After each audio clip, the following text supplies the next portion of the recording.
대한상사중재원 국제중재센터와 김앤장 법률사무소가 공동으로 주최하고 서울국제중재조정센터와 한국사내변호사회 그리고 인하우스 카운슬 포럼이 후원하는 제21회 KCAB 인터내셔널 앤 프렌즈 웨비나 시리즈에 오신 여러분 환영합니다.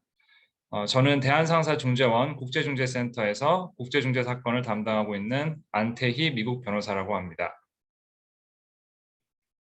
대부분의 참석자들께서 아직 근무 시간 중에 참석해 주셨을 것 같은데 바쁘신 와중에도 귀한 시간 내어서 이렇게 많은 분들이 참석하여 주셔서 감사드립니다. 오늘 웨비나는 주요 산업 분야별 국제중재의 효율적 활용 방안을 주제로 각 분야별 전문가들이신 김앤장 소속 변호사님들과 또 저희 중재원의 국제중재센터 권희환 팀장님 그리고 LG화학의 구보경 외국 변호사님을 모시고 진행될 예정입니다. 코로나 상황이 악화됨에 따라서 기획된 저희 프렌즈 웨비나 시리즈가 작년 6월에 김앤장과 공동 주최로 제1회 프렌즈 웨비나를 개최한 이후로 어느덧 제21회에 접어들었습니다. 장소에 상관없이 원격으로 참여할 수 있다는 점에서 분명히 웨비나가 장점을 가지고 있는 부분이 있는데 아무래도 대면 행사에 비해서 특히 네트워킹 측면에서 제한되는 부분이 있기 때문에 좀 아쉬운 점이 있는 것 같습니다. 조만간 코로나 치료제 보급이 본격화되면 내년부터는 대면 세미나와 같이 여러분들을 직접 뵙고 교류할 수 있는 그런 장 또한 다시 제공해 드릴 수 있기를 기대해 봅니다. 그럼 본격적인 웨비나 진행에 앞서서 저희 대한상사중재원 국제중재센터의 수장이신 신희택 의장님의 인사 말씀을 청해 듣도록 하겠습니다. 의장님 부탁드립니다. 네, 안 변호사님 수고하셨습니다. 안녕하십니까. 대한상사중재원 국제중재센터 의장 신희택 교수입니다. 귀한 시간을 내어 웨비나에 참여해 주신 모든 분들께 깊은 감사를 드립니다. 오늘 주요 산업 분야별 국제중재 절차의 효율적 활용 방안이라는 주제로 김앤장 법률사무소와 함께 2021년 올해의 마지막 프렌즈 웨비나를 개최하게 된 것을 매우 뜻깊게 생각합니다. 작년 1회 프렌즈 웨비나에서 다양한 업계의 사내 변호사와 계약 담당자들을 위한 실무 팁을 중심으로 했던 콘텐츠가 아주 좋은 반응을 얻었었습니다. 오늘은 그 후속편으로 김앤장 법률사무소의 전문 변호사님들께서 보다 심화된 산업별 국제중재 실무 가이드로 활용하실 수 있는 콘텐츠를 마련하였습니다.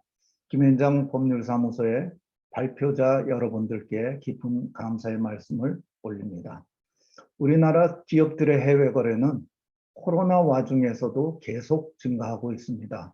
올해 우리 기업의 해외 기업 인수합병 실적을 살펴보면 우리나라 기업들이 특유의 빠른 의사결정과 과감한 투자를 앞세워 적극 나서고 있음을 확인할 수가 있습니다. 올 들어 9월까지 우리나라 기업이 1,000억 원 이상을 투자해서 해외 기업을 인수한 사례는 작년에 5건을 2배 이상 상회하는 12건으로 그중에서 게임, 엔터테인먼트, 자동차 등 업계에서 체결된 5천억 원이 넘는 초대형 딜이 7건에 달한다고 합니다.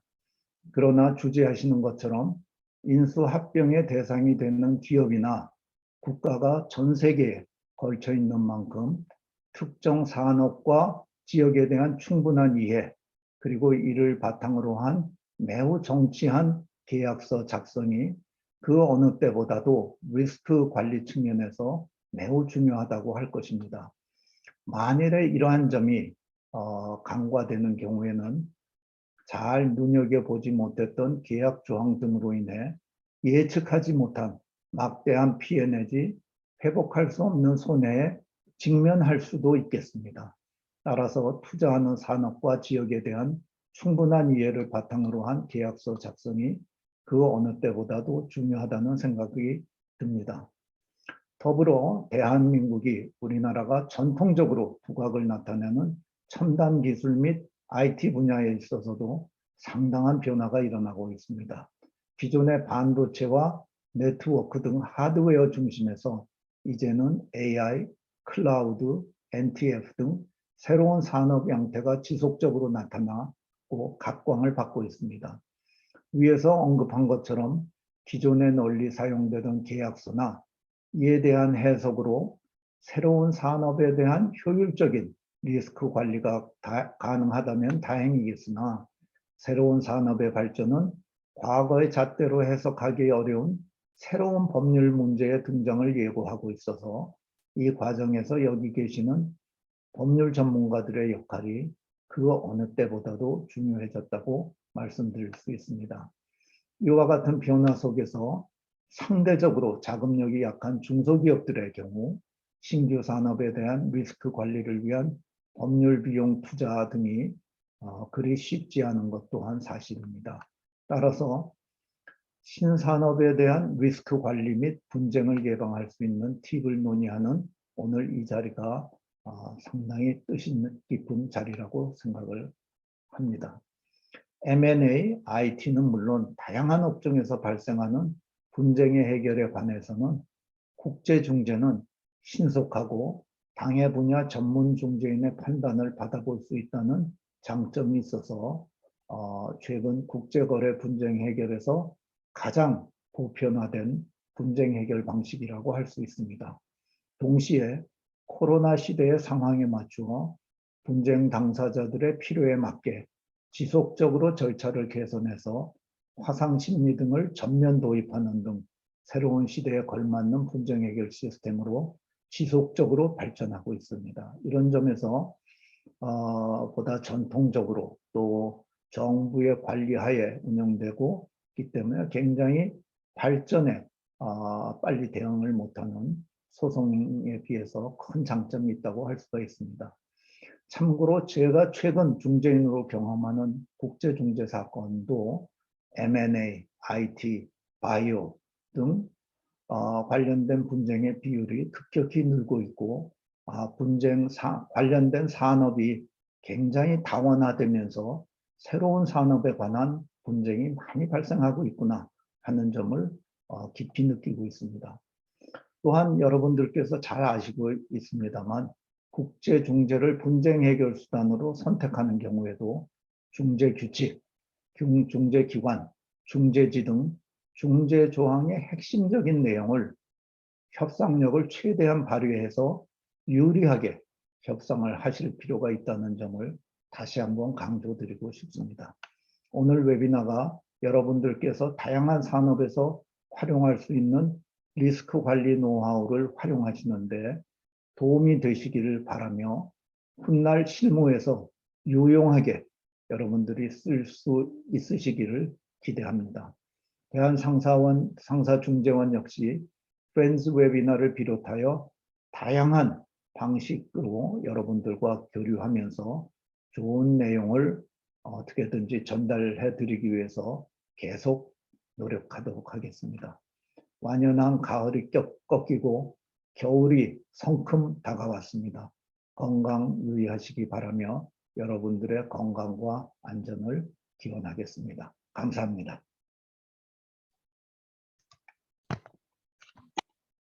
의장님 인사 말씀 감사드립니다.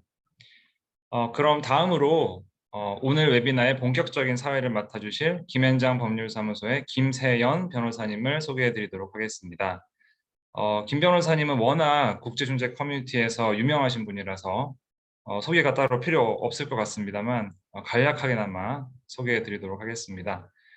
김 변호사님은 김현장 법률사무소에 합류하시기 전에 약 7년간 판사 그리고 약 18년간 변호사로 근무하셨고 그리고 현재 우리나라 무역위원회 위원으로 수고해 주시고 계십니다. 또한 세계 변호사협회 중재위원회 부의장을 맡고 계시기도 하시고요. 저희 대한상사중재원 국제중재센터의 국제중재위원회 위원으로 수고해 주시고 계십니다.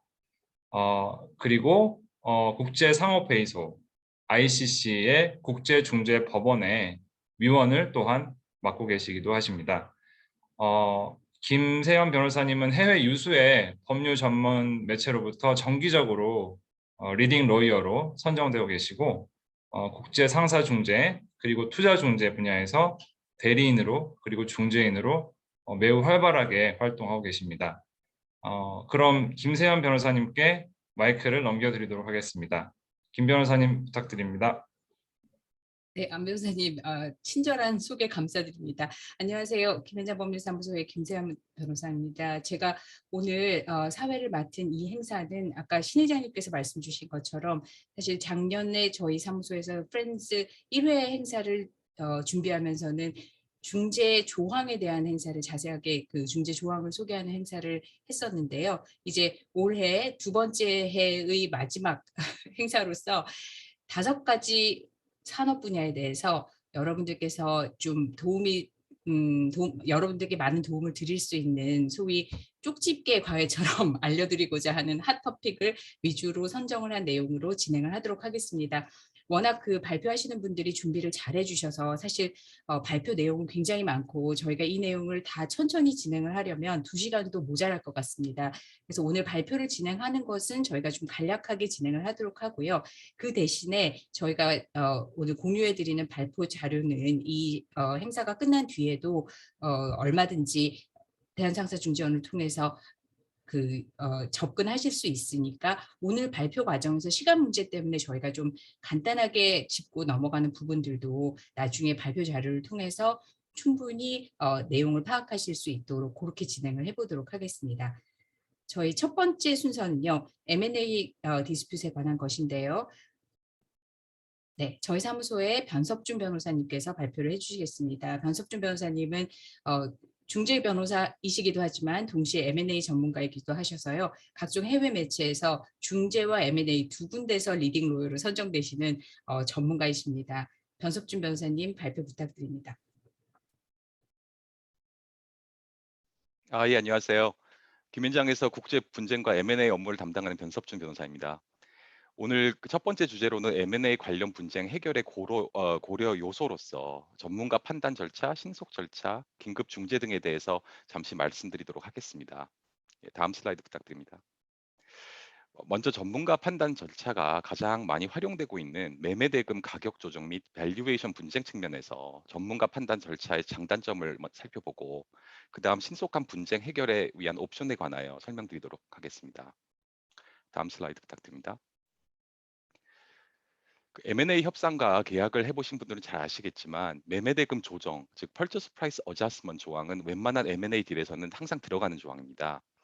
그 목적은 대상 회사를 밸류에이션한 시점부터 클로징 거래 종결 시점까지의 밸류에이션 체인지에 대하여 거래 당사자들을 보호하기 위함이고 최근 미국 통계에 의하면 M&A 계약서 95%가 Purchase Price Adjustment 조항을 반영하고 있다고 합니다. Purchase Price Adjustment 방식은 크게 2가지가 있습니다. 유럽에서 많이 활용되고 국내에서도 사모펀드들이 엑시트할 때 많이 선호하는 박스 형식이 있고요. 미국과 일반적으로 매수인 SI 기업들이 많이 활용하는 컴플리션 어카운트 방식이 있습니다.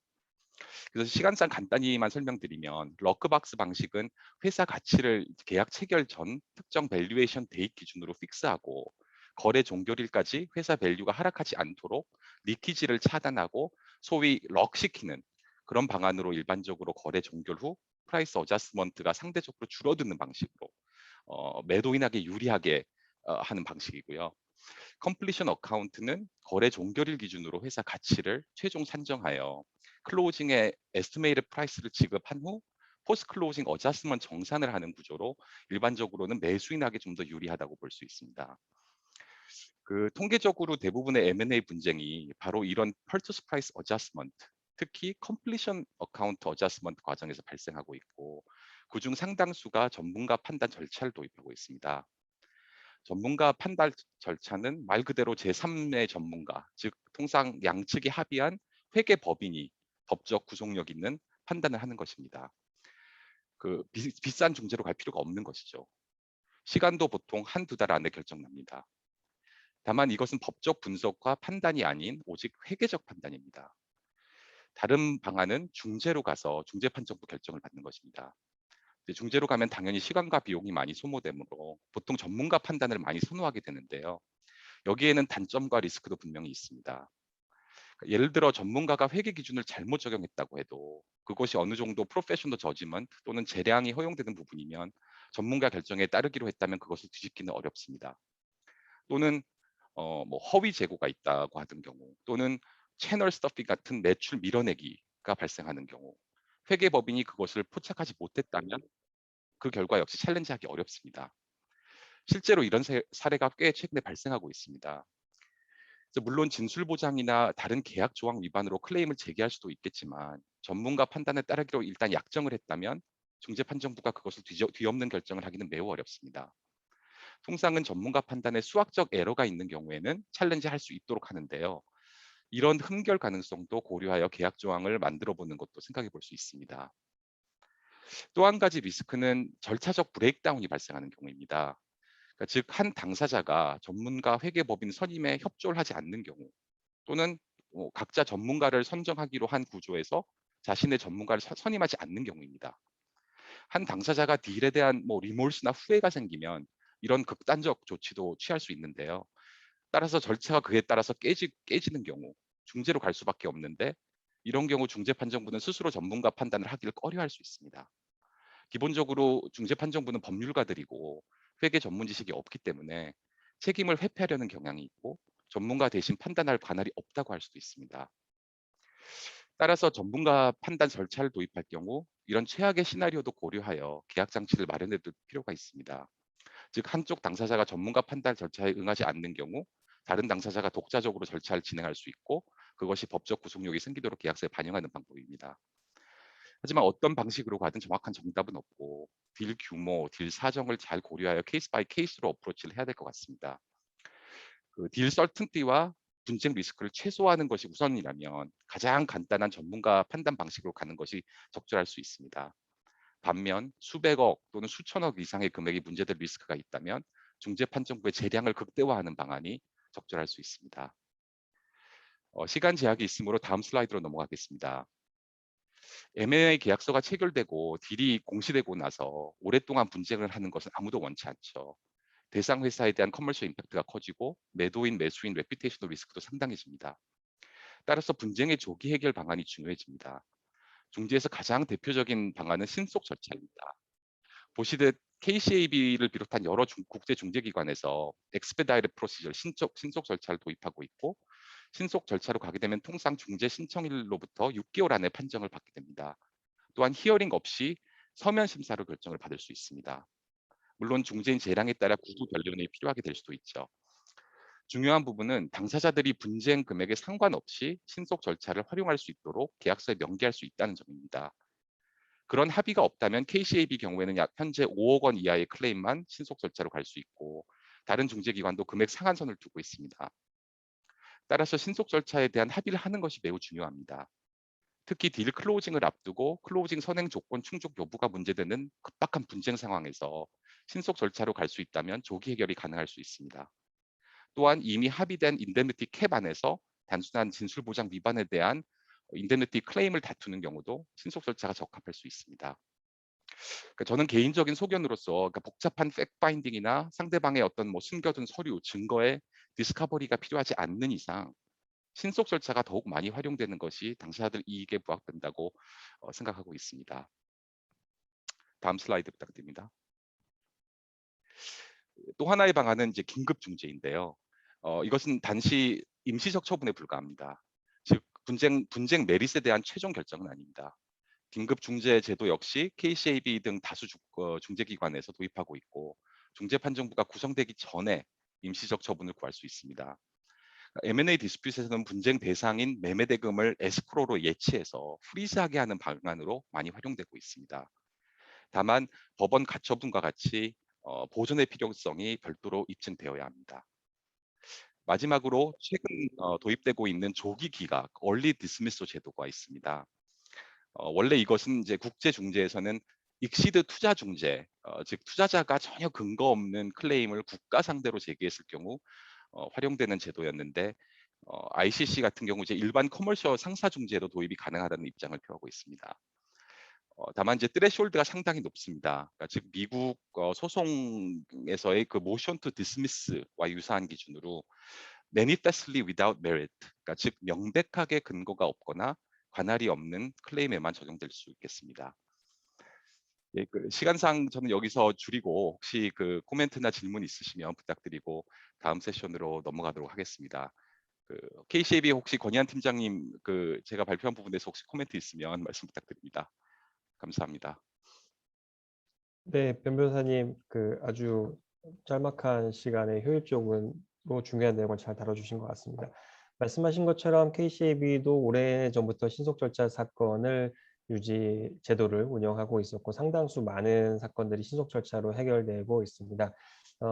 근데 다만 저희 보신 것처럼 비교표에서 보신 것처럼 저희의 그 트레시홀드가 상대적으로 다른 기관에 비해서는 조금 그 소액 사건이 많은데 향후에는 아마 이런 부분을 조금 더 증액해야 될 필요성을 저희가 좀 느끼고 있습니다. 왜냐하면 최근에는 그 기본 계약서가 아니라 이제 분쟁 발발 후에 당사자들이 사후적으로 합의를 해서 제기된 사건들 중에서 상당한 금액, 한 100억 원 내지는 한 80억 원 정도 되는 사건들도 신속 절차로 하기로 했다는 사례들을 왕왕 보고 있습니다. 따라서 이런 점들을 고려하면 당사자들이 신속 절차에 대한 그 가능성을 예전보다 훨씬 더 높게 평가하고 있고 이런 측면에서 보면 변석준 변호사님의 어떤 발표와 괴이를 같이 하지 않나라는 개인적인 생각을 해봅니다. 감사합니다. 예, 그 넘어가기 전에 지금 그 패널 저기 참석자에서 질문이 하나 왔는데요. 팀장님 혹시 여기 답 What is the ratio between expedited and the regular arbitration proceedings? 혹시 그 통계 자료가 있으신가요? 네, 기본적으로 뭐 내부적으로는 통계 자료가 있는데 아까 말씀 올리신 것처럼 저희는 이제 저 애뉴얼 리포트를 저희가 공개하고 있기 때문에 거기에 따라서 이제 보시는 것이 제일 정확하고 다만 자동 적용되는 것과 당사자들이 그 트레시홀드를 넘어서 신속 절차를 적용하도록 하는 합의의 그 비중을 보면 확실히 자동 적용되는 경우가 많고 당사자들이 이제 사후에 신속 절차를 적용하는 퍼센테이지는 상대적으로 낮다 하는 부분이 있습니다. 그리고 저가 하나 이제 첨언하자면 신속 절차 트레시홀드를 이제 올리는 것은 좋은데 다만 기본적으로 절차를 신속하게 하기 위해서 아마 대부분의 사무국에서 중재사무국에서 중재인 선정을 사무국이 하는 것으로 하거나 아니면 그거를 이제 권장하거나 그렇게 되는 것 같습니다. 그 부분이 중재의 아주 큰 특징인 당사자 자치와 당사자 자치 중 아주 큰 포인트는 중재인의 직접 선정, 중재판정부의 직접 선정과 어떻게 같이 밸런싱을 유지하느냐에 대한 부분이 있는 것 같습니다. 그래서 그 부분에 대해서 법률 전문가들의 조력이 조금 더 필요하지 않나 싶고요. 자동 적용되는 게 아직까지는 훨씬 더 많다 정도로 말씀을 올리겠습니다. 예, 말씀 감사드립니다. 감사합니다. 네, 변 변호사님 그리고 권 팀장님 정말 감사드립니다. M&A 분쟁이 점점 많아지고 이 분쟁을 끝까지 가지 않고 조기에 해결하는 방법에 대해서는 다들 관심이 많으실 텐데요. 오늘 발표 내용이 도움이 되셨기를 바랍니다. 다음에는 판매 계약 쪽으로 넘어가 보겠습니다. 저희가 판매라고 해서 이게 뭐지 하실 텐데 제일 많이 보시는 게 디스트리뷰션 어그리먼트입니다. 이 부분 발표는 저희 사무소의 김혜성 변호사님이 맡아주실 텐데요. 김 변호사님은 판매 계약, 디스트리뷰션 어그리먼트하고 관련돼서 신기술과 관련된 되게 여러 개의 중재를 진행하신 경험도 있고 해서 오늘 발표를 맡아주시겠습니다. 네, 변호사님 소개 감사드립니다. 안녕하세요. 저는 판매계약과 관련해서 중거법, 중재기관, 그리고 중재지 지정에 고려할 사항을 말씀드릴 김혜성이라고 합니다. 먼저 법원 절차를 배제하고 당사자들이 합의하는 절차에 따라서 그 다음 페이지 부탁드립니다. 따라서 분쟁을 해결하는 중재 절차에서 가장 우선적으로 고려해야 되는 부분을 말씀드리고자 합니다. 바로 어느 나라든 분쟁 해결 절차에서 분쟁 해결 절차에 대한 당사자 합의를 존중하는 사적 자치 영역이 있고 그런 합의를 허용하지 않는 강행법규 영역이 존재한다는 것입니다. 전 세계적으로 공통적으로 논의되고 있는 강행법규 요소들을 뽑아보면 크게 세 가지로 분류할 수 있는데요. 바로 국가 외교, 안보, 적법 절차 등이 해당하는 국가의 사회 질서 유지에 필요한 보호가 있는 경우 아니면 증권, 공정거래, IP 등 경제 질서 유지에 필요한 보호가 있는 경우 그럴 것도 아니면 타산 절차, 판결, 기판력 등 해당 국가의 주권 존중 차원에서 요구되는 경우입니다.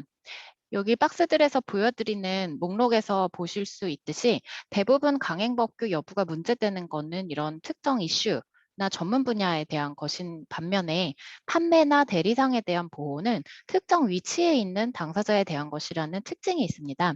이는 현지 대리상이 상대적으로 약자의 위치에 있어서 자유로운 선택이 곤란했던 과거 사례들이 많았기 때문인데요.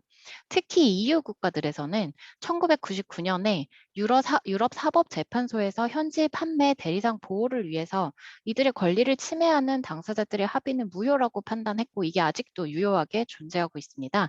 그래서 많은 유럽 국가들이 이런 판단에 영향을 받아서 현지 법원이 아닌 중립적인 중재 절차에서 분쟁을 해결하기로 합의한 경우에도 그 약자인 대리상이나 현지 판매자가 관여했을 경우에는 그런 합의가 존중되지 못하고 현지 법원 절차가 진행될 우려가 있습니다. 그래서 오늘은 특히 유럽 지역에서 활동하는 현지 판매 대리상과의 거래에서 고려할 사항을 말씀드리겠습니다. 물론 여기서 보여드리듯이 이런 이슈는 꼭 판매 대리 계약에서만 발생하는 건 아니고 다른 모든 계약에서도 여기 언급되는 강행법규 이슈들이 섞여 있다면 이럴 때는 꼭 관련 국가의 구체적인 법규 내용을 확인하신 후에 리스크를 고려해서 거래를 진행해야 된다는 부분 말씀드리고요. 참고로 한국 법원 같은 경우에는 국제 중재를 활성화하고자 하는 목적에서 아주 중재 친화적인 태도를 보이고 있어서 여러 강행법규성이 문제된 이슈들에 대해서 모두 당사자가 합의한 중재 절차에서 판단된 내용을 존중하는 판단을 해와서 이런 중재 친화적 태도를 보이고 있다는 점도 참고해 주시면 좋을 것 같습니다. 다음 페이지 부탁드립니다. 이 이슈에 대해서 최근 2020년에 프랑스 법원이 판단한 내용을 보면 프랑스 법원은 미국 네덜란드 패스트푸드 회사인 서브웨이 잘 알고 계시죠? 서브웨이가 프랑스 내 판매업자와 프랜차이즈 계약을 체결한 상황에서 중재 언어가 현지 판매자가 잘 쓰지 않는 영어이고 또 잘 알지 못하는 뉴욕이 중재지고 네덜란드 중거법으로 합의돼 있어서 프랑스 내 판매업자가 자발적으로 수용했다고 보긴 어려워서 모두 무효라고 판단했습니다. 프랑스는 사실 전 세계적으로 가장 중재 친화적이라고 알려져 있어가지고 이렇게 중재 합의가 무효라고 판단한 게 좀 생소한데요. 이것만 봐도 협상에서 불리한 위치에 있는 자국 판매 대리상에 대한 보호 원칙이 유럽에서 굉장히 중요하게 고려된다는 걸 알 수 있습니다.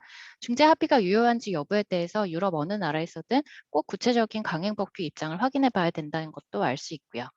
역시 중재 친화적이라고 알려져 있는 독일에서도 현지 판매자가 불리한 미국 중재 절차가 진행됐던 사안에서 중재 판정의 효력을 부정한 사례가 있고요. 또 현지 대리인 보호를 위해서 독일법상 보장되고 있는 보상 청구권이 중재 절차에서 만일에 보장이 안 된다고 볼 위험이 있는 경우에도 중재 합의의 효력을 부정한 사례도 있었습니다. 벨기에에서는 2013년 중재법 개정 이전에 현지 대리인이 법령상 보장된 보상 청구권을 행사하면 또 중재 합의를 부정하고 그냥 법원 절차를 허용을 했었는데요. 2013년에 중재법이 좀 더 폭넓게 중재 합의를 좀 더 폭넓게 인정하는 방향으로 개정이 돼서 그때는 또 중재 합의의 유효성을 인정하는 방향으로 나아가고 있다고 합니다.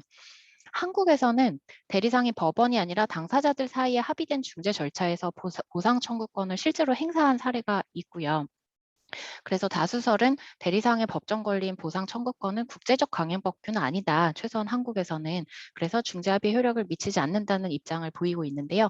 이것도 역시 중재 친화적인 면모로 볼 수도 있겠는데요. 그렇지만 여전히 한국 법원의 입장이 여기에서 명확하게 아직 판단된 건 없어서 한국 현지 판매상이 중재 합의에도 불구하고 법원에서 권리를 행사할 경우에 이게 한국 법원에서 허용될지 여부에 대해서 여전히 불확실한 부분은 있는 상황입니다. 그리고 한국에서도 꼭 대리상에 한정된 내용은 아니지만 유럽의 입장과 비슷하게 약자의 위치에 있는 현지 당사자가 실질적으로 이해하지 못하고 현저하게 불리한 중재 합의를 한 경우에는 그게 만약에 그 정도가 심해서 사회 질서에 위반했다라고 판단될 수 있는 경우에는 또 중재 합의를 무효라고 본 하급심 판례들도 있어서 그런 위험을 배제할 수는 없습니다. 결국 정리해보면 판매 대리상과의 계약에서 중재 합의의 유효성을 인정받고 현지 법원 절차에서 별도로 중복된 절차가 진행되거나 절차가 복잡해지는 그런 위험을 최소화하기 위해서는 중재 절차에 익숙하지 않은 현지 판매상에 대해서 판매상 입장에서 합리적으로 수용할 수 있는 절차 요소들을 구성할 필요가 있겠다. 이렇게 정리해볼 수 있겠습니다. 다음 페이지 부탁드립니다. 이와 같이 유럽 국가들에서 대리 판매상을 보호하기 위해서 이들의 권리가 침해된다고 보여질 경우에 사적 자치 원칙을 제한하는 경향을 비추어 보면 앞으로 유럽 국가들에서 현지 판매상과 거래하실 때는 가급적 이런 요구 조건들을 계약 내에 미리 수용하거나 아니면 계약에 정하지 않은 수용을 하면 계약에 정하지 않은 법원 절차가 진행될 위험을 최소화할 수 있겠는데요. 구체적으로 사실 이런 상황에 취하시는 액션들을 보면 1차적으로는 이렇게 현지 판매 대리상을 이제 계약을 직접 하면 리스크가 있는 경우는 사실은 이런 나라를 좀 피해서 대리 계약을 체결하고 이 나라에는 간접적으로 유통이 되게끔 하시는 경우도 있고요. 그게 아니고 이제 직접 이런 유럽 국가들과 그 현지 판매상과 거래를 해야 되는 상황이라면 그 국가에 적용되는 국제적 강행 법규들을 살펴보고 이거를 중거법에 지정할 때도 아예 그 나라 법을 그러면 지정을 하면 좀 더 효율적으로 중거법 적용과 검토를 할 수 있을 거고 아니면 아예 보호되는 권리 내용을 계약 조건에 반영하면 독일처럼 이게 침해될 우려가 있다는 그 우려도 불식시켜서 중재 절차를 진행할 수 있을 것 같고요. 그리고 중재지랑 중재기관을 정하실 때도 그 지역에서 쓰이는 언어가 현지 판매자에게 익숙한지 그런 절차가 현지 판매자가 직접 이용하기에 어렵지 않도록 구성을 한다면은 현지 판매자도 그렇게 되면 사실 법원보다 중재 절차를 또 시작하면서 한국에서 경우처럼 아예 이제 권리를 거기서 주장하면 절차가 복잡해지지 않을 거기 때문에 그러면 현지 법원 절차가 별도로 진행돼서 분쟁 해결이 지연되는 위험을 낮추실 수 있을 것으로 보입니다. 네, 제가 준비한 건 여기까지고요. 혹시 질문 있으시면 이따가 Q&A 세션에서 말씀 부탁드립니다. 네, 김혜성 변호사님 감사합니다. 사실 대리상하고 관련된 분쟁이 요즘에 한국 당사자들이 한국 내에서 대리상을 하는 경우나 아니면 한국 그 제조사들이 해외 대리상을 만드는 경우나 좀 많이 발생하고 있는 것은 사실인 것 같습니다. 사실 한국 법원 입장에서는 한국에서 진행된 중재들에서는 또 대리상에 유사한 보상 청구권 그것도 많이 주장이 되는 걸로 알고 있는데요. 한국 법원이 그 경우에 보상 청구권을 인정하는 범위 자체가 굉장히 좁아서 실제로 저는 아직 인정된 사례를 알고 있지 못한데요. 그 부분이 인정되는지 여부에 따라서 저희도 지금 김혜성 변호사님 설명해 주신 것처럼 좀 더 대리상에 대한 보호가 강화될 수 있을 것 같기도 합니다. 다음은 이제 IT 분야로 넘어가 보겠습니다. 저희가 너무 여러 가지 분야를 다루고 있는데요. IT 분야에 대해서는 저희 사무소의 이영근 변호사님이 발표를 해주실 텐데요. 이 변호사님은 국내 대학원과 그다음에 미국 스탠포드 대학원에서 IT하고 관련된 과정을 다 이수를 하셨고요. 그 귀국 후에는 IPIT하고 관련된 분쟁들을 다수 수행을 하셨습니다. 이영근 변호사님 부탁드리겠습니다. 예, 감사합니다. 저는 IT 분쟁의 관점에서 중재 절차를 활용할 때 어떤 이슈들을 고려하시면 좋을지 조금 간단히 소개를 드리려고 하는데요. 실무상 자주 발생하는 IT 분쟁 유형들을 사실 생각해 보면 크게 뭐 공정거래 관련 처분이나 규제를 다투는 분쟁, 또 개인정보 보호 관련 뭐 개인정보 침해 관련된 분쟁, 그리고 제일 크게는 이제 제가 중점적으로 다루게 될 지식재산권, IP 관련 분쟁 등을 생각할 수 있는데요. 사실 공정거래나 개인정보 보호 관련 분쟁, 또 IP 관련 분쟁 중에서도 그 협의의 권리 침해 관련 분쟁은 분쟁 당사자 간의 계약 관계를 전제로 하고 있는 그런 유형의 분쟁이 아니기 때문에 중재 합의가 반드시 필요하게 되는 그 중재와 그렇게 친하지가 않습니다. 그래서 보통 그 국제중재 컨텍스트에서 IT 분쟁은 IP 분쟁이랑 유사한 의미로 쓰이는 경우가 많기 때문에 저도 이하에서는 두 유형의 분쟁이 서로 interchangeable 하다는 전제하에 설명을 드리도록 하겠습니다. 다음 슬라이드 부탁드립니다. 예, 이 표는 와이포의 지난 10년간 접수된 총 850건의 ADR 사건의 subject matter에 따른 브레이크다운을 보여주는 표인데요. 제가 굳이 뭐 KCAB나 ICC 같이 주요 상사중재기관이 아니라 와이포 수치를 여기에 보여드린 이유는 와이포 접수 사건의 경우 분쟁의 subject matter가 IP로 한정이 돼 있기 때문에 모두 광의 IT 분쟁이랑 관련된 것이어서 좀 보시면 좋을 것 같아서 제가 여기 포함시켜 놨고요.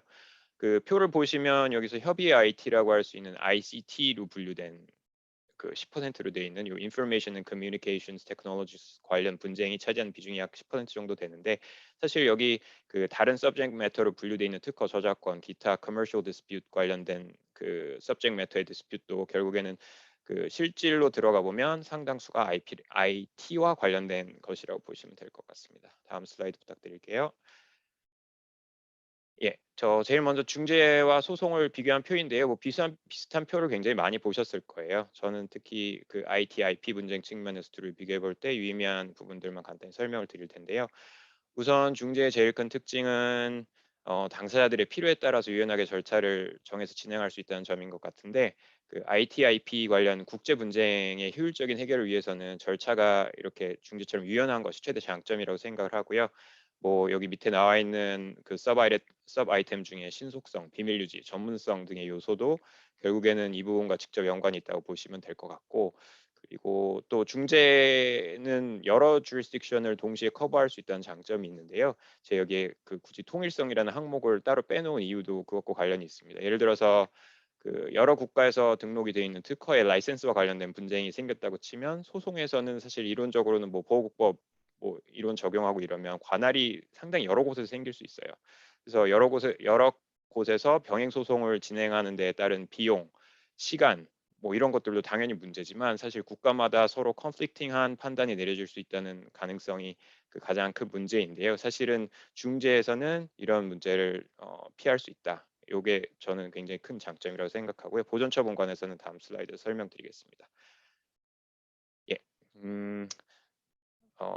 그 보존 처분 전에 제가 먼저 그 arbitrability 관련해서 먼저 설명을 드릴 텐데요. 사실 이렇게 그 국제적인 그 IP 내지 IT 분쟁의 해결 관련해서 중재가 굉장히 많은 장점이 있는데도 불구하고 그 제가 저도 그렇고 뭐 팀도 그렇고 굉장히 많이 듣는 질문 중에 하나가 이제 IP 관련 계약에 있어서 또 아니면 IT 관련 계약에 있어서 중재 합의를 넣어도 이게 유효한가 뭐 이런 질문 굉장히 많이 받아요. 옛날엔 진짜 많이 받았고 요즘에는 사실 이 부분은 어느 정도 어, 그 걱정 내지 우려가 좀 많이 옛날보다는 좀 사라진 것 같긴 한데 근데 여전히 많이 들어온 질문 중에 하나고요. 제가 여기 조금 도식화를 해서 간단히 이 부분을 검토하실 수 있게 그 나눠봤는데요. 우선은 분쟁의 대상이 무엇인지를 좀 생각해 보시면 좋을 것 같아요. 그래서 뭐 다시 라이센스 계약으로 돌아가게 되면 라이센스 대상이 되는 권리가 특허와 같이 이제 등록을 해야 이게 대세적인 그 권리가 생기는 것인지 아니면 뭐 저작권처럼 등록이 필요 없이 권리가 당연히 생기는 것인지 이걸 좀 그 고민을 해보실 필요가 있고요. 만약 후자의 경우에는 중재 합의를 하는데 아무런 제약이 없겠지만 전자의 경우에는 이제 그 2번으로 내려가서 추가적인 검토가 필요하다고 보시면 될 것 같고요. 그 만약 등록이 필요한 권리에 관한 계약이라면 그 해당 계약과 관련해서 주로 발생할 수 있는 분쟁이 뭔지를 조금 또 생각을 해보시면 좋을 것 같아요. 그 뭐 또다시 라이센스 계약의 예로 돌아가면 라이센스 대상의 특허의 유효성 자체가 아마 다투어질 가능성이 있는 그런 계약인지 아니면 뭐 유효성 자체는 크게 문제가 될 가능성이 없고 단지 그것과 관련된 계약상 청구, 계약상 권리 의무의 이행, 뭐 계약 위반에 따른 손해배상의 뭐 성결 문제로 특허의 유무효를 다투게 될 가능성 정도만 있다. 뭐 이런 경우에는 제 생각에는 역시 중재 합의를 하는 데는 큰 문제가 없을 것 같고요. 다만 이제 전자로 돌아가서 특허 같은 그 권리의 그 유무효나 범위 자체가 직접적인 그 분쟁의 대상이 될 수 있다. 이런 경우에는 그 조금 더 추가적인 고민을 좀 해보셔야 될 것 같습니다. 그 제일 밑에 제가 나눠놓은 것처럼 사실 중재판정부가 특허 같이 이제 등록이 반드시 필요한 권리에 있어서 내린 판단이 대세적 효력을 가질 수 있는지 뭐 제일 쉽게는 대세적 효력이라고 하면 특허나 뭐 IP 측면에서 뭐 극단적으로 뭐 특허청에 가서 특허를 취소해 달라고 할 수 있는지 중재 판정문을 들고 가서 그 경우를 생각해 보시면 될 것 같은데요. 뭐 이게 사실은 결국 입법례마다 굉장히 그 천차만별이에요. 그래서 예를 들어서 여기 그 B에 나와 있는 것처럼 벨기에나 스위스 같은 경우에는 그냥 중재판정부가 특허의 유무에 대해서 판단을 하면 그걸 가지고 이제 특허청에 가서 실제로 특허를 이제 뭐 취소 내지 말소를 시킬 수가 있습니다. 뭐 반면에 뭐 여기 써놓지는 않았지만 남아프리카 공화국 같은 경우에는 아예 등록 대상 지재권은 중재 합의 대상으로 삼을 수 없게 아예 명시적으로 해놨고요. 그런데 대부분의 국가들은 사실 우리나라 포함해서 그 사실 명확하게 이 부분을 정하고 있지 않고 그리고 이런 경우들에 있어서는 지금 실무의 주류적인 견해는 조금 전에 말씀드린 것처럼 성결 문제로 특허 같은 권리의 유무효를 판단하는 거는 문제가 없지만 결국엔 이거는 대세적 효과는 없고 당사자 간에만 효과가 있다. 이런 그 입장에 기초해서 싱가포르의 2019년 그 관련법 개정도 이루어졌고요. 홍콩에서도 비슷한 입법이 있었고 우리 같은 경우에는 16년에 개정중재법 통해서 이제 IP 관련 분쟁의 중재 가능성이 명시적으로 인정이 됐다고 보시면 될 것 같은데 개인적으로는 이런 그 주류적인 견해가 우리나라에서도 그대로 적용이 될 수 있을 거라고 생각을 합니다. 예, 다음 슬라이드 부탁드릴게요.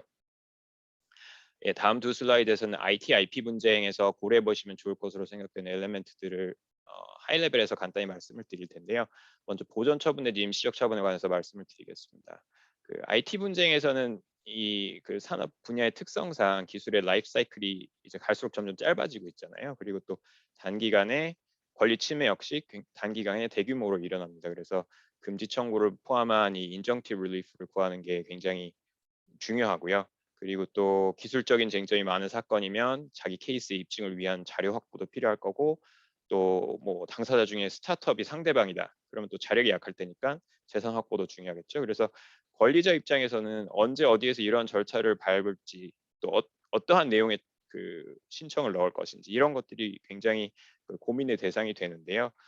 우선 뭐 법원을 통한다면 어느 국가의 법원에 가서 어떠한 내용의 신청을 할 것인지 요걸 고려를 해야 될 것 같고요. 사실 비교법적으로 보면 한국 같은 경우에는 그 가압류를 포함해서 보전 처분이 굉장히 쉽게 나오는 편이에요. 뭐 전 세계에서 제일 쉽다는 얘기도 있는데, 아무래도 이렇다 보니까 저도 이제 한국에서 주로 프랙티스를 하는 입장에서는 뭐 강제력 위하력 측면에서도 그렇고, 사실 일반적인 상사 중재에서는 법원을 통한 조치가 더 효과적일 수도 있다 이런 생각도 하고 있습니다. 근데 사실은 이제 IT나 IP 분쟁에 있어서는 여러 국가에서 동시다발적으로 권리 침해가 일어나기 때문에 사실은 그 임시적인 인정티브 릴리프를 구한다는 측면에서 특히 보면 오히려 주리스딕션의 구애를 안 받고 일회적으로 임시적 조치를 명할 수 있는 중재 판정부를 통하는 것이 더 효과적이지 않은가, 이런 생각이 들고요. 뭐 제일 끝에 있는 긴급 중재인의 결정은 사실 enforceability 이슈가 조금 있어서 이 부분은 그 조금 더 고민이 필요할 것 같습니다. 그리고 하단에 있는 이 중재 판정 집행 관련해서는 특히 주문의 내용에 직결되는 이슈들을 생각해 보시면 좋을 것 같은데요. 그 우선 손해배상 관점에서는 손해 발생이나 액수, 뭐 입증 책임, 입증의 정도, 손해액의 추정, 그리고 뭐 심지어는 우리 법에도 지금 IP 관련 법들을 보시면 그 트래블 데미지 규정이 들어와 있거든요. 근데 이게 본질적으로 징벌적 배상이라고 사람들이 보고 있는데, 이런 법규에 들어가 있는 그 손해배상과 관련된 다양한 규정들이 중재에서는 과연 어떻게 적용될 것인가, 이 이슈가 굉장히 많이 논의가 되고 있고요. 그리고 뭐 밑에 인정티브 릴리프 관련해서는 조금 흥미로운 판례들이 있어서 여기 제가 적어놨는데 시간 관계상 자세한 설명을 못 드리겠고, 특히 그 제일 밑에 있는 대법원 판례는 한번 뭐 찾아보시면 좋을 것 같습니다. 그 광의의 인정티브 릴리프로 볼 수 있는 특정 이행 주문의 집행 관련한 그런 판례인데요. 특허권 이전 관련한 의사 표시를 할 그런 채무가 있을 때 이걸 간접 강제를 할 수 있느냐, 여기서 대법원은 가능하다고 판단을 했는데 굉장히 조금 기념비적인 판례라고도 할 수 있어서 한번 보시면 좋을 것 같고요. 다음 슬라이드 부탁드립니다. 예, 그리고 또 특허 같이 이 IP의 경우에는 일부 물권적 성격이 굉장히 강하면서도 또 여러 국가에서 동일한 내용의 권리가 독립적으로 존재하기 때문에 사실은 중거법 결정도 굉장히 어려운 문제예요. 예를 들어서 라이센스 계약을 체결하면서 대상 특허가 존재하는 여러 테리토리를 설정을 했는데 라이센스 관련 분쟁이 발생했다. 이럴 때 당사자들이 합의한 여기 주관적 중거법이라는 건 보통 저희가 얘기하는 중거법이라고 생각하시면 되는데, 이런 합의가 없으면 객관적 중거법을 국제사법 등에 따라서 어떻게 정할 것인가, 이 문제가 사실 굉장히 복잡합니다. 뭐 예를 들어서 뭐 일반적인 이해에 따라서 특징적 이행을 기준으로 나눈다 이렇게 했을 때 뭐 이행자가 누구인가, 이행지가 누구인가, 이런 것들을 정하는 게 사실 생각보다 굉장히 복잡해요. 그래서 관련된 계약을 할 땐 중거법 규정을 절대 빼먹지 않으셔야 될 것 같고요. 뭐 시간 관계상 제가 복잡하게 설명을 못 드릴 것 같은데, 지식재산권 이용 등에 관한 계약상 권리 의무에 관해서는 확실히 이 당사자들이 합의한 주관적 중거법에 그 적용을 받는 게 그거는 다툼이 없는데, 사실은 이제 선결 문제 등으로 해당 지식재산권의 존재나 범위, 침해, 뭐 이런 유무효 이런 것들이 문제가 되거나 아니면 또 침해 관련한 불법행위 관련된 손해배상 이슈 이런 것들이 나오게 되면 결국에는 당사자들이 합의한 주관적 중거법이 있어도 우리로 따지면 국제사법 24조에 따른 원칙에 따라서 보호국법으로 이걸 판단을 해야 된다. 이게 일반적인 견해라서 중거법 분열이 필연적으로 나타나게 되고요. 뭐 중거법에 따라 결론이 달라지게 되는 경우가 굉장히 많이 있을 텐데, 이제 IT나 IP 분쟁 관점에서 제가 한 가지만 여기 예를 들어놨는데 그 라이센스 계약 많이 보신 분들은 이제 no challenge, 뭐 non challenge, no contest clause를 굉장히 자주 보실 거예요. 그 제목 그대로 이 라이센스 대상이 되는 특허나 뭐 저작권이나 의장권이나 이런 권리의 효력을 다투지 않겠다.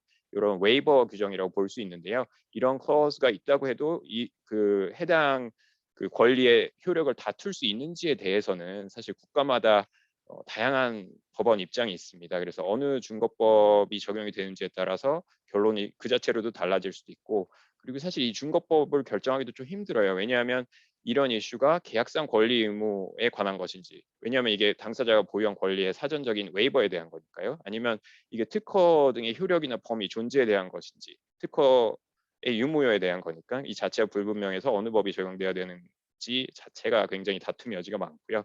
제가 뭐 하단에 이제 기타로 분리해 놓은 것들은 IT/IP 관련 중재에서 자주 이슈가 되는 절차적 요소들을 제가 몇 가지를 적어놨는데 시간 관계상 생략하도록 하고요. 뭐 앞에서 소송이랑 중재랑 비교하면서 중재 장점으로 뭐 유연성, 신속성, 뭐 비밀 유지에 있어서 이점 이런 것들을 말씀을 드렸는데 그런 요소들과 직접 직결된 거라고 보시면 될 것 같습니다. 예, 다음 슬라이드 부탁드립니다. 예, 그리고 플라이어에 언급이 되어 있어서 제가 마지막으로 이 부분만 설명을 드릴 텐데요. 그 새로운 디지털 기술 관련 분쟁 해결에 관해서도 제가 그래도 좀 언급을 해야 될 것 같아서 그 단지 새로운 디지털 기술이라고 하면 좀 이제 너무 막연해서 여기서는 제가 스마트 계약이나 뭐 암호화 자산 이런 걸로 조금 한정을 하려고 하는데 뭐 스마트 계약 같은 경우에는 뭐 통일적 정의가 있는 것도 아니고 이게 뭐 입법적으로 정해진 의미가 있는 것도 아니지만 사실은 뭐 그 공통적으로 그 정의를 사람들이 하는 거에 보면 나타나는 그 성질들이 있습니다. 그래서 계약이 일단 익명화되고 분산화되고 또 이제 많이 자판기에 비교를 하시는데 계약이 코딩을 매개로 결국엔 self-enforcing 내지 self-executing 하는 성격을 가지고 있기 때문에 기존 분쟁 해결제도 특히 소송을 가지고 해결하기엔 굉장히 어려울 것 같고요. 결국에는 절차적 유연성 있는 중재를 통해서 해결을 할 수밖에 없을 것 같은데 근데 그렇다고 해도 기존에 저희가 익숙한 형태의 국제중재 절차를 통해서 이것들을 해결하기는 상당히 어려움이 있을 것 같다. 그래서 마침 영국에서는 올해 상반기에 스마트 계약 같은 것들에 이제 적용되는 그 디지털 디스피트 레솔루션 룰스를 발표를 했는데 사실은 내용을 보면 굉장히 좀 신기한 내용들이 많습니다. 그래서 신속하고 전문적인 해결을 위해서 expert determination 절차를 이제 중재랑 병용할 수 있게 하고 그다음에 사실 기존에 논란의 여지가 있었던 요소들이 있어요. 뭐 예를 들면 이런 절차에 따른 중재 판정이 뉴욕 협약의 적용 대상인가? 뭐 아니면 준거법은 어떻게 되냐? 이런 그 의문들을 이제 조금 뭐 법은 아니지만 약간 그 입법적으로 해소하려고 하는 노력 이런 것들을 보실 수가 있고요.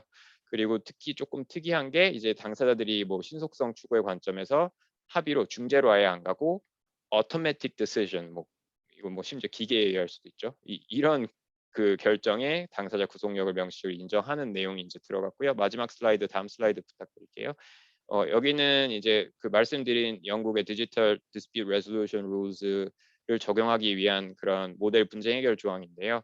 제일 위에 있는 것처럼 이제 뭐 중재 합의에 해당하는 굉장히 간단한 내용이 있고 밑에 당사들이 옵트인하거나 옵트아웃 할 수 있는 옵셔널 클로즈들을 언급을 하고 있습니다.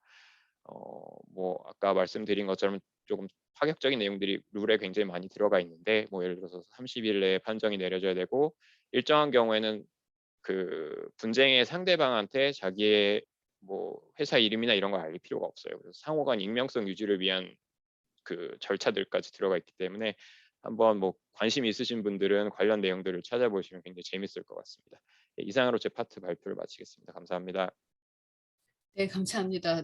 이영근 변호사님이 너무 많은 내용을 커버해 주시느라고 좀 너무 빨리 말씀하셔서 저도 따라가기 힘들었기 때문에 여러분께서는 저희가 오늘 이 행사가 유튜브에도 올라가니까요. 약간 슬로우 모션으로 다시 틀어놓고 들어보셔도 좋을 것 같습니다. 다음은 금융 분야로 넘어가겠습니다. 금융 조금 낯서시죠? 금융하고 중재가 무슨 상관일까? 아직 그렇게 생각하시는 분들도 많을 것 같은데요. 금융에서 문제되는 분할 조항 그리고 금융 분쟁 해결을 위해서 중재 절차가 어떻게 활용되기 시작하고 활용되고 있는지에 대해서 저희 사무소의 김도영 변호사님께서 설명을 해주시겠습니다. 김 변호사님은 저희 사무소 조인하시기 전에 LG전자 본사 법무팀에서도 3년간 근무를 하셨고요. 저희 사무소 조인한 이후로는 금융 관련 분쟁들도 같이 보고 계십니다. 김도영 변호사님 부탁드릴게요. 네, 감사합니다. 네, 안녕하세요. 금융중재 발표를 맡은 김도영 변호사입니다. 오늘은 스플릿 클러즈 혹은 분할 조항 그리고 금융 분쟁의 해결에 활용하실 수 있는 중재 절차를 간략히 소개해 드리려고 합니다. 금융업계에 계시지만 중재에 익숙하지 않으신 분들이나 혹은 다른 업계에 계시는 분이시더라도 금융 관련 계약을 체결하시면서 중재 조항을 검토하시거나 협상하실 때 특히 좀 참고하시면 도움이 되시지 않을까 생각됩니다. 네, 넘어가 주세요. 네, 종래 금융 분쟁에서는 사실 중재가 적극적으로 활용되지는 않았습니다. 종래 금융기관들은 법원 소송을 아무래도 선호를 했는데요.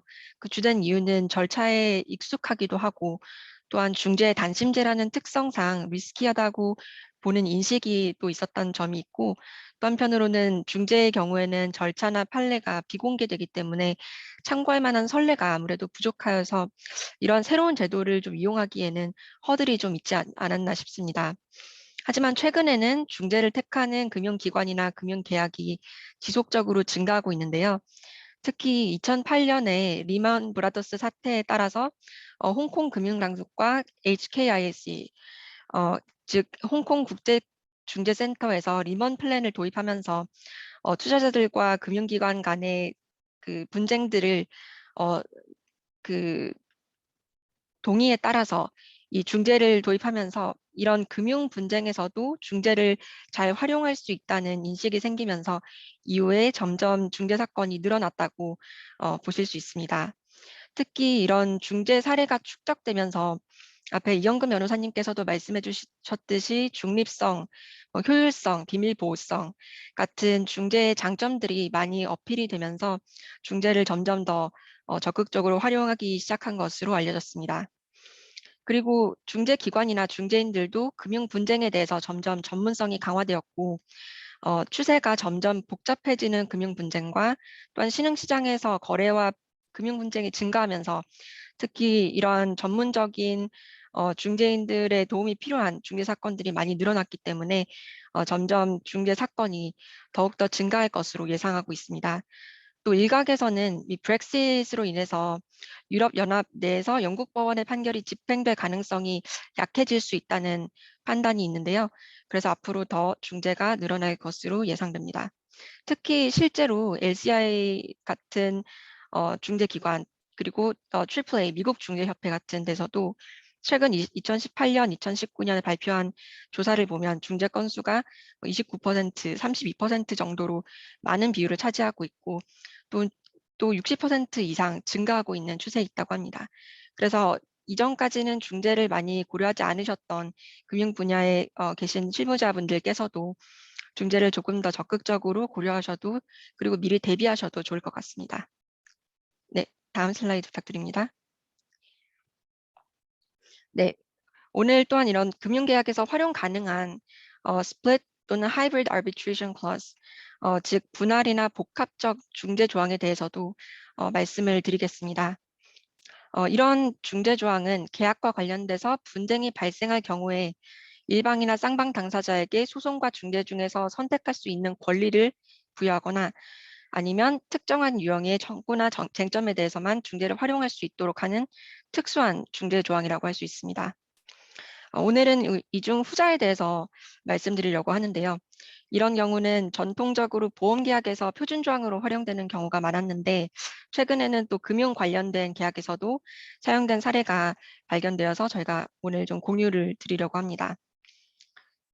네, 여기 보시다시피 이 Construction Company vs. Guarantor 이 관련 사건에서는 claims and disputes related to non-payment of the funding schedule payments, 즉 이런 funding schedule payments라는 지급 의무를 불이행해서 그와 관련해서 발생되는 클레임이나 분쟁의 경우에 AAA의 fast track rules 하에서 계약의 중재로 진행이 된다고 하고 있습니다.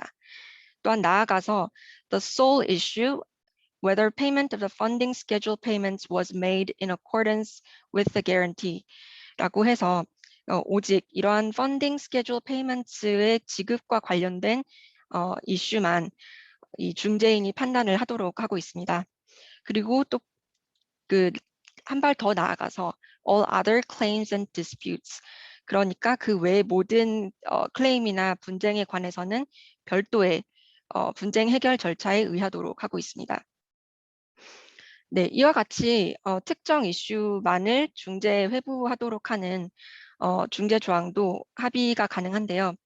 여기서도 실제로 관련된 중재 사건이 일어났을 때 중재인들은 이러한 sole issue, 그러니까 펀딩 스케줄 페이먼트가 아닌 예를 들어 계약의 위법성에 관한 클레임이 들어왔을 때 그 이슈에 대해서는 중재인의 판단 권한이 없다고 보았습니다. 그리고 관련된 사건이 홍콩과 미국 법원에 회부되었을 때도 그 법원들도 마찬가지로 이러한 계약의 위법성에 관한 주장은 중재인의 관할에 포함되지 않기 때문에 판단할 수 없다고 보았습니다. 그래서 이러한 좀 특수한 중재 조항들도 어떤 범위의 그 이슈들을 중재에 회부할 것인지를 명확히 규정을 하면 분쟁 해결 절차를 더 유연하게 효율적으로 진행할 수 있다는 장점이 있는데요. 다만 이 사례에서 보실 수 있듯이 좀 해석의 다툼의 여지가 있을 수 있고 또 관련 청구들을 일괄적으로 해결할 수 없다는 점에서 단점도 분명히 있습니다. 그래서 이러한 조항을 보실 때는 좀 신중하게 검토를 하시고 활용하시는 것이 바람직할 것 같습니다. 네, 다음 슬라이드 부탁드립니다. 네, 다음으로 저희가 소개해드릴 사례는 또 이와 조금 유사한 중재 조항이 있었던 사례인데요. 1990년대 영국 법원에서 판단을 했던 사안입니다. 이 보험 계약에서 이런 중재 조항이 있었는데 조금 읽어드리자면 If any difference shall arise between the insurers and the insured as to the amount to be paid under this policy, 괄호, liability being otherwise admitted, such difference shall be referred to an arbitrator to be appointed by the parties. 즉 보험사와 피보험자 간의 보험금 지급액에 있는 대해서 이견이 있는 경우에 중재인에게 회부되도록 정한 것입니다. 이 사례에서도 영국 법원은 당사자의 의사는 중재 합의의 적용 대상을 보험금 액수에 관한 분쟁으로 한정한 것이 명확하다고 해석을 했습니다. 즉 중재 조항이 손해액의 차이가 있는 경우에만 적용이 되고 보험자가 보상 자체를 거절하는 경우에는 적용되지 않는다고 하면서 이런 손해액의 결정과 보험금 지급 의무의 유무를 좀 구분해서 중재 조항의 적용 범위를 한정했다고 볼 수 있습니다. 여기서 보실 수 있듯이 liability being otherwise admitted, 즉 책임에 관해서는 별도로 인정되는 경우라는 부분이 아무래도 좀 크게 작용했다고 볼 수 있습니다. 그와 대비돼서 보실 수 있는 사례가 다음 사례인데요. 네, 다음 슬라이드 부탁드립니다. 네, 이 사례는 우리나라의 하급심 판례이고 마찬가지로 보험계약상 중재 조항이 문제된 사례인데 잠깐 읽어드리겠습니다. 이 중재 조항에서는 If any difference between the company and the insured arises as to determination of the amount of damages or compensation, the matter shall be referred to the decision of the arbitration committee라고 되어 있습니다. 그러니까 즉 회사와 보험사 간의 손해액 또는 보상액의 액수에 대한 이견이 있는 경우에 중재기관에 회부되도록 정하고 있는 겁니다. 이 사건에서는 우리나라 법원은 중재 합의의 해석에 있어서 그 범위를 보험금 지급 의무의 유무에 관한 다툼이 없고 보험금 액수에만 다툼이 있는 경우를 한정되지 않는다고 판단을 했습니다. 따라서 보험금 지급 의무의 유무도 함께 중재로 다툴 수 있게 된 건데요.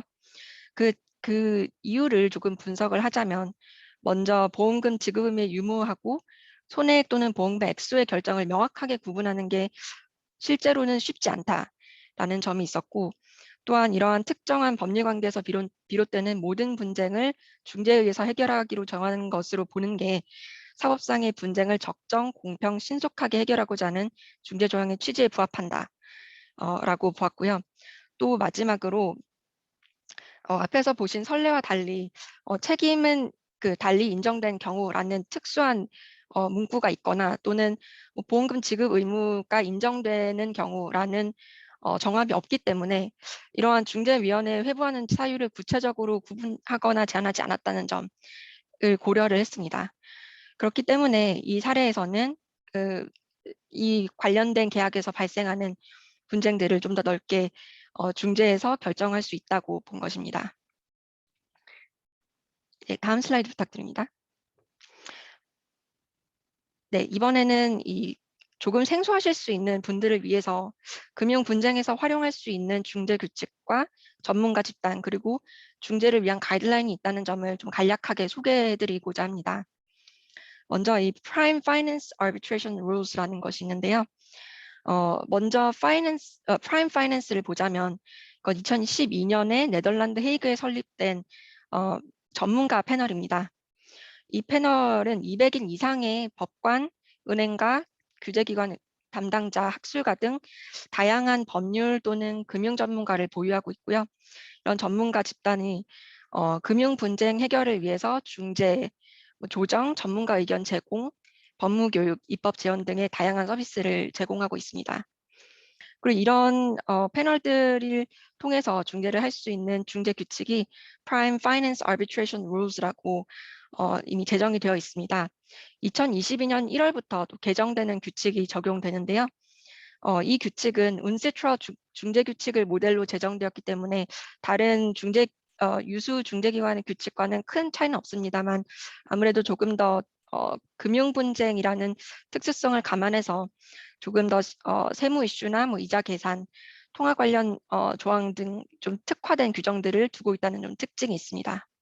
그리고 이런 Prime Finance Arbitration Rules에 의한 중재들은 Permanent Court of Arbitration에서 관장하고 있다는 점도 유념해 주시면 좋을 것 같습니다.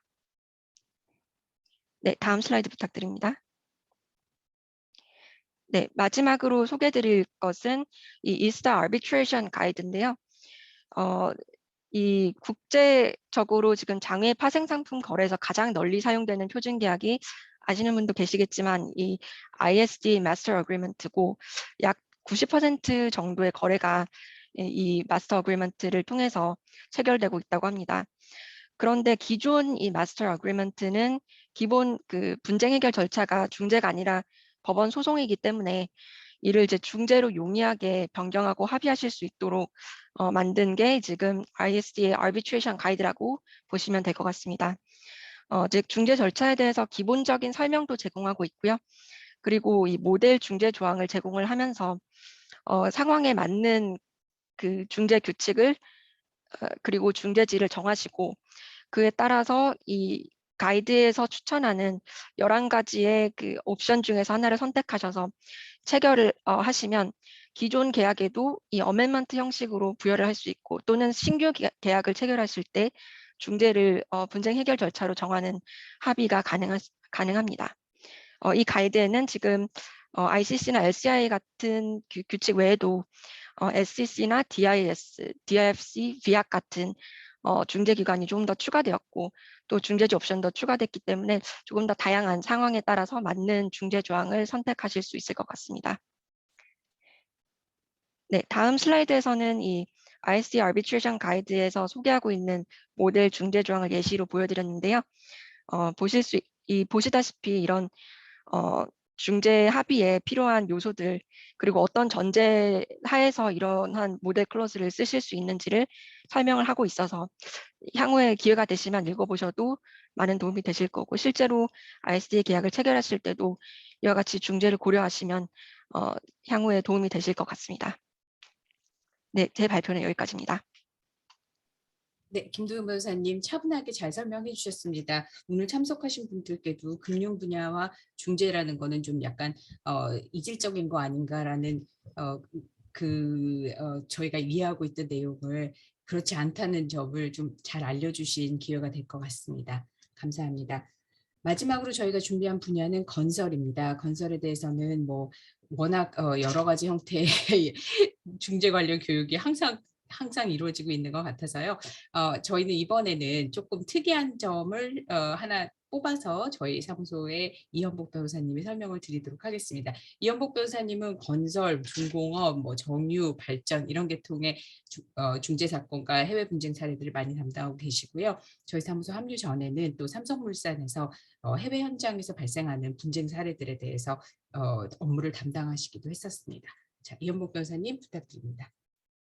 네, 김세현 변호사님 감사합니다. 저 김현장 법률사무소의 이현복 변호사입니다. 저 김세현 변호사님께서 방금 전 말씀하셨듯이 해외 건설 관련해서는 중재 교육이 엄청 지금까지 많았죠. 저도 해외 건설협회에서도 해봤고 다른 데에서도 여기저기 많이 그 교육을 해봤었는데요. 그래서 여기 들어오실 정도의 분들이라면은 아마 해외 건설에서의 중재가 어떤 특성을 가지고 이게 어떤 위험성이 있고 어떤 부분에서 조심해야 되고 이런 것들은 다 잘 알고 계실 거라고 생각합니다. 그래서 저는 이제 다른 분들 같은 경우에는 좀 그 해당 분야에 있어서 중재의 장점이라든지 아니면 뭐 이런 걸 쭉 전반적으로 말씀을 주셨는데요. 저는 딱 하나 문제만 뽑아가지고 특히 해외 건설 분쟁에서의 복수 당사자 문제 이 문제만 뽑아보고 그 다음에 이제 KCAB와 최근에 개정된 그 ICRD AAA 그 규정 개정에 따른 그 복수 당사자 중재 관련 규정들을 좀 살펴보면서 이걸 어떻게 해외 건설 분쟁에서 적용할 수 있는가 아주 구체적으로 말씀드리자면은 저희가 항상 이거는 한국의 특유한 현상일 수도 있는데요. 저희가 해외 건설 분쟁에서의 중재라고 하면은 한국 건설사가 프라임 컨트랙터가 돼서 외국의 발주처를 상대로 이제 못 받은 돈, 그러니까 클레임을 거는 그런 상황을 생각하거나 아니면 뭐 공기 지원이 상당히 많이 돼가지고 지금 발주처가 LD를 부과한 상태인데 그거를 대항하기 위해서 이제 중재를 제기하는 상황. 항상 그런 한국 엔티티는 이제 시공자고 컨트랙터고 외국 엔티티가 인플로이어다. 그리고 우리가 먼저 중재를 건다. 라는 전제가 깔려 있습니다. 그래서 조금 익숙하시지 않은 분은 이 사람은 왜 당연히 왜 우리가 컨트랙터인 걸 전제하는 거지라고 생각하실 수도 있지만은 실질적으로 현실적으로 거의 대부분의 경우에 우리나라 회사들이 해외 건설에서는 컨트랙터 그러니까 시공자 입장에서 시작을 하기 때문에 그 위주로 말씀드린다는 점 좀 양해 좀 부탁드리겠습니다.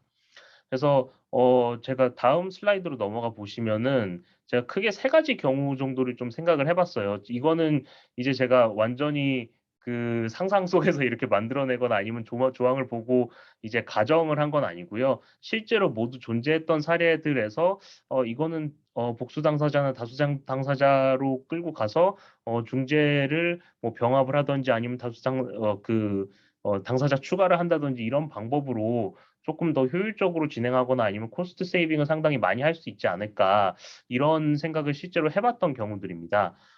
첫 번째 논점 보시면은 그러니까 온쇼어, 오프쇼어 계약이 존재하는 경우. 그러니까 보통 보면은 저희가 보통 EPC 계약이라고 하면은 Engineering, Procurement, Construction 그러니까 설계, 구매, 시공이 하나로 뭉쳐져 있는 계약이지 않습니까? 그러면은 그 세 가지가 하나로 뭉쳐가지고 그냥 단일 계약 하에서 발주처 하나 그리고 시공자 하나 이렇게 해서 계약을 체결하는 경우가 가장 일반적인 것이고 저희가 대부분 이렇게 케이스를 다룰 때는 그런 1대1 구조를 전제로 하는데요. 제가 보니까 그러니까 뭐 최근이든지 하여튼 뭐 10년 전 계약서부터 이렇게 쭉 보면은 의외로 그렇게 단일 EPC 계약으로 체결된 계약들도 꽤 많지만은 온쇼, 오프쇼 계약이 따로 있는 경우들이 꽤 있었습니다. 그러니까 대표적으로는 지금 제가 예시를 들었습니다만 사우디아라비아 같은 경우에는 도급 계약을 체결을 할 때 보통 인킹덤 컨트랙트라고 해서 시공 분야는 이제 한국 건설사라고 하더라도 사우디아라비아 법인을 세워서 사우디아라비아 법인이 컨스트럭션 그 시공자가 되고 그다음에 이제 사우디아라비아의 발주처와 그 도급 계약을 체결하고요.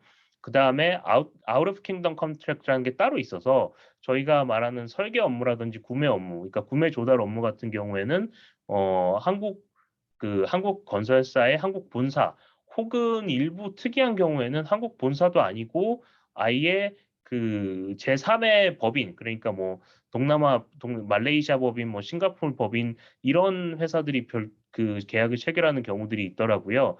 그래서 이제 그 KSA 도급 계약이 이렇게 두 개로 나뉘는 경우를 제가 본 적이 있고 이게 비단 이렇게 그 사우디처럼 좀 진입 장벽이 높아 보이는 나라 말고도 동남아 국가들에서도 상당히 많이 발견되는 형태의 계약인 걸로 보입니다. 이게 계약을 체결하실 때는 사실은 계약적인 고려보다는 세금이나 아니면 라이센스 이슈 때문에 이렇게 하시는 경우가 많은 걸로 이해를 하고 있는데요.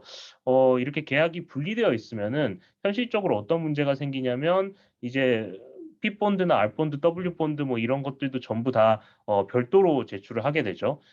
심지어 어떤 경우에는 그 본드의 발행 주체도 다른 경우들도 꽤 생깁니다.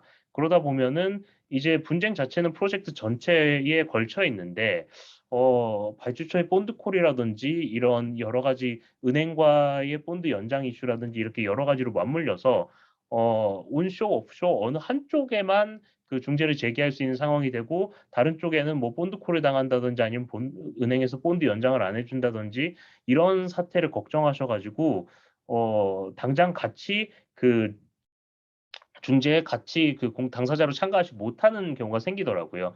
그래서 그 건설사 입장에서 원하시는 거는 이 프로젝트의 분쟁을 하나의 중재에서 해결하기 위해서 이제 한국 본사 그다음에 뭐 사우디 법인 이렇게 같이 그 공동 그 원고가 돼가지고 애플리컨트가 돼서 이제 중재를 접수하시기를 원하시는데 이게 안 되는 경우들이 생겨요. 그랬을 때 추급적으로라도 사후에라도 이거를 당사자 추가로 할 수 있는 방법이 있느냐 뭐 그런 거를 좀 고민해 볼 수 있을 것 같고요. 두 번째 논점은 제가 차수, 공종, 구간 등이 나뉘어서 복수의 시공자가 존재하는 계약.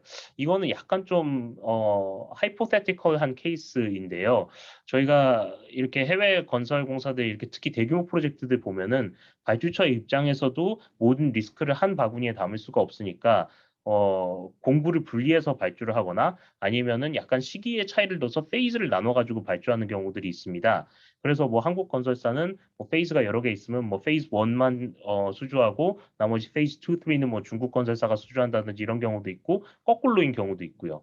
그런데 이렇게 페이즈나 공구로 나눠 가지고 발주처가 발주를 하게 되면은 보통 제너럴 컨디션이라든지 특히 디스피트 레솔루션 규정은 발주처 편의대로 이제 자기가 원하는 중재 기관을 선택해서 이렇게 똑같이 뿌리는 경우가 많습니다. 그러면 이제 일단 중재 기관은 다 똑같은 상태인데 페이즈 1에서 문제가 생겼다. 그러니까 한국 건설사가 수주한 부분에서 문제가 생겼다고 했을 때 이게 사실은 나머지에도 다 똑같은 문제가 있을 수 있거든요. 특히 뭐 예를 들어서 발주처가 제공한 그 기본 설계 피드에 문제가 있어서 페이즈 1, 2, 3 모두 다 기본적으로 같은 이념의 피드를 적용을 했는데 페이즈 1에서 문제가 생겼으면 분명히 비슷한 문제가 페이즈 2, 3에도 있을 거고 뭐 이게 공구별로 나눠 있다면 또 공구별로도 또 똑같은 문제가 있을 거거든요. 그러면 이제 이 각기 다른 페이즈나 공구를 수주한 시공자들끼리 서로 뭉쳐서 어떻게 하면 이거를 하나의 중재로 해서 조금 더 경제적으로 중재 절차를 가져갈 수 있을까?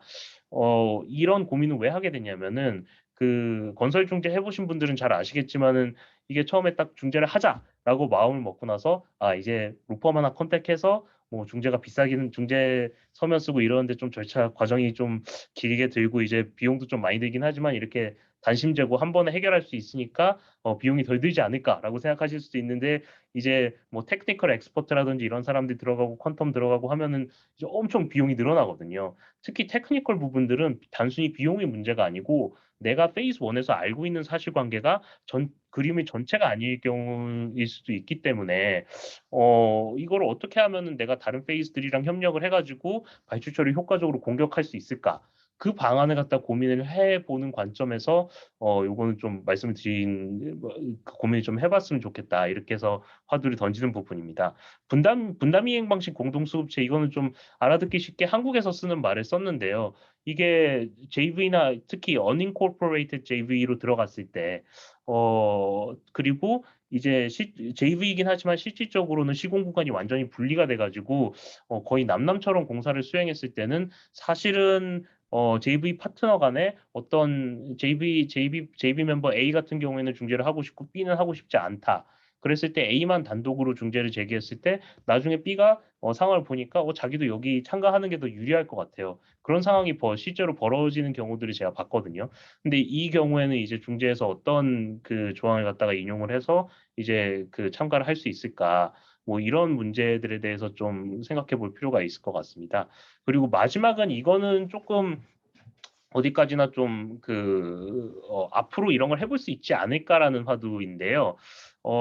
이제 특히 특정한 기술을 사용하거나 아니면 특정한 디자인을 넣어야 되는 그 공司 프로젝트 같은 경우에는 발주처가 이제 제너럴 컨트랙터, 프라임 컨트랙터가 있기는 해도 처음서부터 노미네이티드 서브 컨트랙터, 그러니까 NSC를 속된 말로 찍어서 내리는 경우가 있습니다. 그러면은 이제 제너럴 컨트랙터 저희 그 한국 건설사 같은 입장에서는 이 찍혀서 내려온 노미네이티드 서브 컨트랙터에 대해서 딱히 통제력도 없는데 이 사람이 공정상의 디스럽션을 일으킨다거나 해서 전체 공정이 지연돼도 어차피 이 책임은 전부 다 프라임 컨트랙터 쪽으로 넘어오기 때문에 결국에는 LD라든지 아니면 클레임에 대해서 다 자기가 책임을 지는 사태가 벌어지거든요.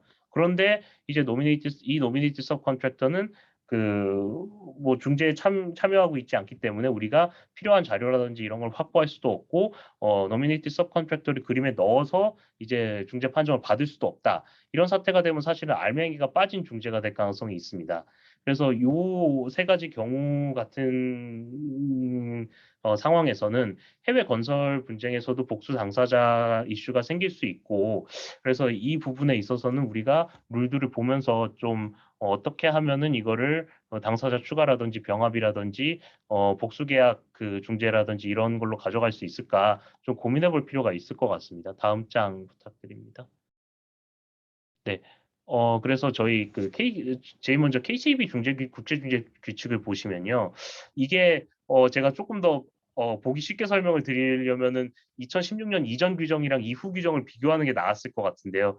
그러니까 이제 2016년에 이제 KCB 국제중재 규칙이 개정이 되면서 당사자 추가나 병합 관련해서 상당히 많은 변화가 있었습니다. 그래서 지금 시간 관계상 그냥 현재 있는 규정만 좀 설명을 드리자면은 이제 당사자 신청에 의해서 이해관계가 있는 제3자가 이제 추가가 될 수 있고 추가 허브는 중재판정부가 결정을 하는데 이제 저희한테 가장 중요한 건 그러니까 시공사 입장에서는 결국에는 누군가를 끌고 와서 추가를 시킬 필요성이 있다는 이야기였잖아요. 아까 제가 쭉 말씀드린 걸 종합해 보면은 그러면 당사자 전원과 추가 당사자의 서명 동의가 필요하다. 이 요건은 사실은 충족시키기 어려울 거예요. 왜냐하면 발주처가 추가 당사자를 데려오는 것에 당연히 반대할 거니까요. 근데 모든 청구가 동일 중재합의에 기한 경우로서 추가 당사자가 서면 동의를 하면 추가할 수도 있도록 되어 있거든요. 그렇다면은 그냥 이건 어디까지나 가정적인 겁니다만 KCB 중재 규칙에 따르자면은 발주처가 반대하는 상황에 있었어도 뭐 인킹덤, 아웃킹덤 콘트랙트, 뭐 온쇼어, 옵쇼어 콘트랙트에 중재 합의가 동일한 규정으로 되어 있고 추가로 지금 추가 당사자로 할 사람은 당연히 서면 동의하겠죠. 어차피 우리 같은 시공자의 뭐 해외 법인이나 국내 본사일 테니까. 그럼 서면 동의를 해서 중재판정부가 허가를 해주시면은 이제 당사자 추가를 할 수 있는 상황이 벌어질 수도 있다는 거죠. 그리고 22조 복수계약 단일 중재 같은 경우에는 이거는 사실은 이건 계속적인 거래가 전제라서 약간 좀 저희 하도급 업체라든지 아니면 그 자재 공급 업체와의 분쟁에서 이걸 활용할 수 있을 것 같기는 한데요. 조금 제가 설명드린 거랑은 조금 차이가 있을 것 같고요.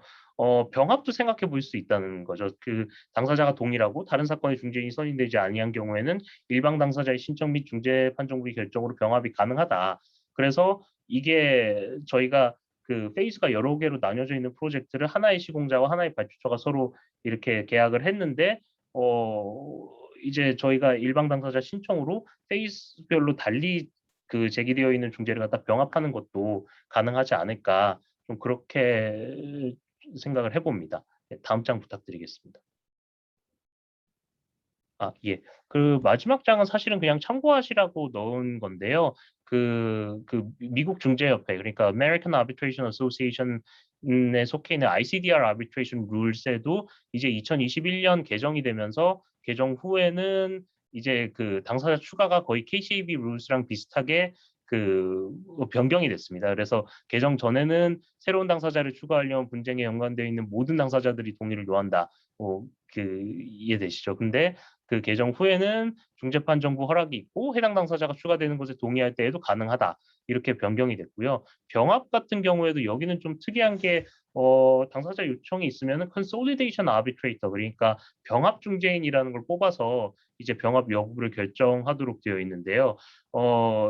그 ICDR arbitration rules 개정된 걸 보면은 아예 중재 당사자 요청 없이도 판정부가 스스로 consolidation arbitrator를 선임할 수도 있고, 그 다음에 완전히 동일한 당사자만이 아니고 관련 당사자, related party. 그러니까 아까 제가 말씀드린 것처럼 그 온쇼 옵쇼 계약이 따로 떨어져 있을 때에는 이제 뭐 그 한국 본사와 외국 법인 뭐 이렇게 관련 당사자 사이에서도 병합이 가능하다, 이런 식으로 개정이 됐습니다. 그래서 저희가 이런 룰들이 개정이라든지 최근에 중재 프랙티스를 봤을 때 실질적으로 이렇게 여러 복수 당사자가 있는 경우에도 병합이나 그 당사자 추가를 통해서 분쟁 효율성을 추구할 필요가 있고, 그런 방향으로 이제 전체적으로 중재 절차가 더 유연해지고 있지 않나, 그렇게 생각해 봅니다.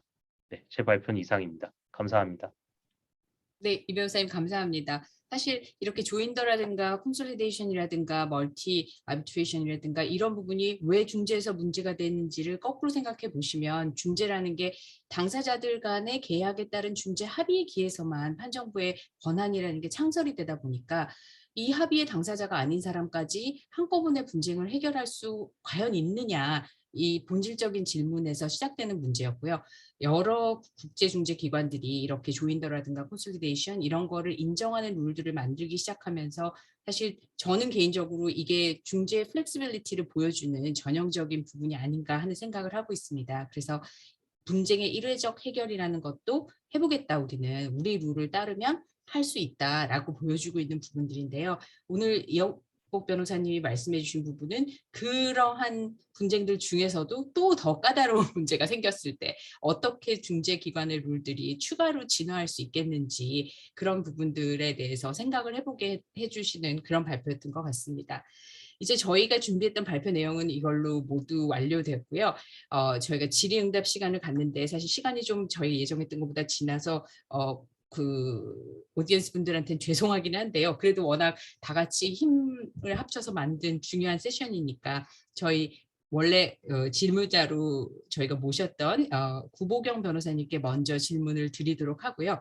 구보경 변호사님 질문이 끝난 후에 혹시 시간이 허락한다면 다른 분들 질문도 저희가 받아보고 답변을 드릴 수 있는 범위 내에서 드려보도록 하겠습니다. 구보경 변호사님은 LG화학의 지금 인하우스 카운슬로 근무하고 계시고요. 뭐 금융, 건설, 코퍼레이트 저희가 오늘 다뤘던 모든 분야에 대해서 사실 업무를 담당해 보셨기 때문에 저희한테 큰 도움이 될 수 있는 질문을 주시리라고 생각합니다. 구보경 변호사님. 네, 안녕하세요. 오늘 너무 뜻깊은 시간이었고요. 전 질문은 첫 번째 세션에서 지금 주제 중 하나로 다루어졌던 그 중재의 신속 긴급 절차가 관련해서 있는 건데, 이런 신속 긴급 절차가 법원의 그 가처분 신청과 어떤 차이가 있는지 좀 구체적으로 설명 부탁드립니다. 네, 변석준 변호사님이 대답해 주시겠습니다. 예, 고 변호사님, 예, 좋은 질문이시고요. 일단 KCAB 국제 중재 규칙에 따르면은 중재를 진행하면서 이제 법원에도 가처분을 신청할 수 있습니다. 그리고 뭐 다른 이제 중재기관 규칙에도 그렇게 돼 있고요. 그래서 그럼 차이점이 뭐냐, 어느 게 더 유리하냐? 그 관점에서 보면 일단 스피드 측면을 보면 긴급 중재가 더 빠릅니다. 그래서 KCAB 국제 중재 규칙에 따르면은 15일 안에, 그러니까 긴급 중재인이 선임되고 나서 15일 안에 판정을 해야 되고요. 실제로도 저희 해보면 14일 안에 판정이 나옵니다. 최근에도 그렇게 한 적이 있었고, 그래서 그러면은 법원보다 빠른 거죠. 법원은 아무리 해도 그렇게 빨리는 안 되고, 그러니까 정말 급박한 상황에서는 이 긴급 중재가 훨씬 일단 스피디하다라고 좀 생각되고, 또 하나의 이제 차이점은 저희가 특히 이제 뭐 한국 신청인 입장에서 해외 크로스 보더 딜이나 크로스 보더 트랜잭션을 할 때 외국의 어떤 상대방한테 가압류를 설정을 하려고 하면 결국 법원을 간다는 거는 그 상대방 법원에 가서 해야 되는 거거든요.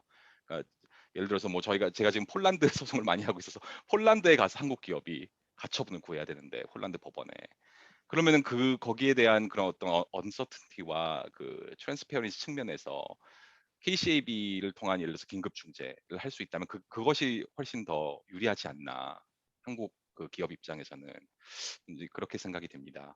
다만 이제 법원으로 이제 긴급 중재로 가는 경우는 그 지역에마다 약간 그 enforceability 이슈는 좀 있습니다. 그래서 긴급 중재에 대한 그 판정의 효력이 주리스딕션에 따라서는 그 enforce할 그 챌린지가 좀 들어올 수 있고요. 그 리스크는 좀 더 있는 것 같습니다. 네, 감사합니다. 네, 구 변호사님 추가 질문 없으실까요? 네, 오늘은 한 가지만 질문 드리겠습니다. 네, 감사합니다.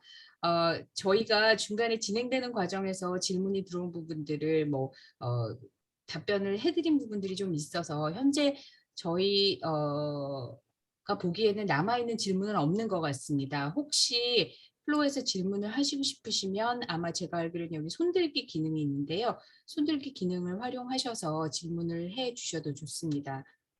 저희가 조금만 기다려보고 아니면 네. 아마 저희가 너무 빨리 설명을 드려서 이렇게 된 게 아닌가 싶기는 한데요. 추가로 질문이 공식적으로 들어온 거는 없어서 저희가 오늘 세션은 이걸로 마무리를 하고요. 말씀드렸던 것처럼 저희가 준비한 내용이 사실은 각 주제 하나하나가 한 가지 세미나를 해도 될 정도의 주제여서 좀 짧은 시간에 많이 전달을 해드리기 위해서 노력하는 과정에서 좀 보시기에 이해가 잘 안 되는 부분들도 있으셨을 것 같아서요. 그런 부분이 있으시면 언제든지 질문을 추가로 해주시면 될 것 같습니다. 마지막에 질문이 하나 들어온 게 있는데요. 어떤 경우에 중재보다 소송을 선택하라고 자문을 하시겠습니까? 이거 중재 변호사들한테 아주 정말 챌린징한 질문을 해주셨는데요. 중재로 갈 건지 소송으로 갈 건지 그거는 사실 케이스마다 다 다릅니다. 한 가지 제가 말씀드릴 수 있는 거는 중재로 가고 싶으시면 중재를 아예 약정에 처음부터 기재를 해두시든가 계약서에 아니면 문제가 발생했을 때 상대방과 중재 합의를 하셔야 합니다. 그래서 그렇게 하지 않으시면 중재는 하실 수가 없는 거죠. 그럼 그때는 소송밖에 하실 수가 없고요. 근데 저희가 보기에 소송이 좋다, 중재가 좋다라는 걸 사실 계약 단계에서부터 미리 결정하기는 쉽지 않습니다. 그래서 추상적으로 조언을 드리고 이런 경우에 특히 당사자가 다른 나라에 소재하고 있고 그다음에 뭔가 중립적인 해결을 원하고 빠른 해결을 원하면 중재 조항을 넣어두시되 나중에 이제 중재가 맞지 않는 것 같으면 그때는 어떤 방법으로든 소송으로 가려고 애를 쓰시는 경우들이 생기는데요. 저희가 보기에는 이렇게 크로스보더 디스퓨트에 대해서는 소송보다는 중재가 확실히 장점이 많은 것 같습니다. 그러면 시간 관계상 여기서 저희가 해결을 더 해드릴 수 있는 질문이 없는 것 같아서 절차를 접기로 하고요. 다음에는 오늘 또 커버해드리지 못한 부분에 대해서 유익한 내용을 가지고 다시 찾아뵙도록 하겠습니다. 감사합니다.